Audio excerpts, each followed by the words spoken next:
میں دنیا میں سب سے اونچی ہستی کی تعریف کرتا ہوں کہ جتنے دن گزارے ہیں تیری باہوں کے گھیرے میں، جتنے سال اٹھایا ہے ماں میری نے مجھے گود میں، اور اس نے مجھے تاثیر دی اپنی، خدا نے مجھے انسان بنایا ہے۔ میں دنیا میں سب سے اونچی ہستی کی بات کرتا ہوں۔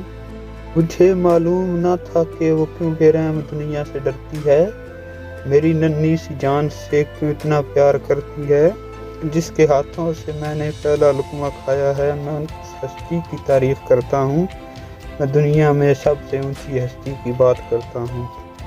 اگر مگر کچھ نہیں چاہیے تو مجھے صرف میری ماں چاہیے، جس کے پیروں کے نیچے جنت ہے۔ مجھے وہ انسان چاہیے جو اس دنیا میں پیسوں سے نہیں خریدا جاتا، مجھے وہ جہاں چاہیے۔ میں دنیا میں سب سے اونچی ہستی کی تعریف کرتا ہوں۔ عقل کے اندھوں کو کیا نظر آئے گا، خدا کے بندوں کو ہی خدا نظر آئے گا۔ تم جدائی کی بات کرتے ہو، اگر کوئی ماں سے جدا ہوگا تو جدا نظر آئے گا۔ میں دنیا میں سب سے اونچی ہستی کی تعریف کرتا ہوں۔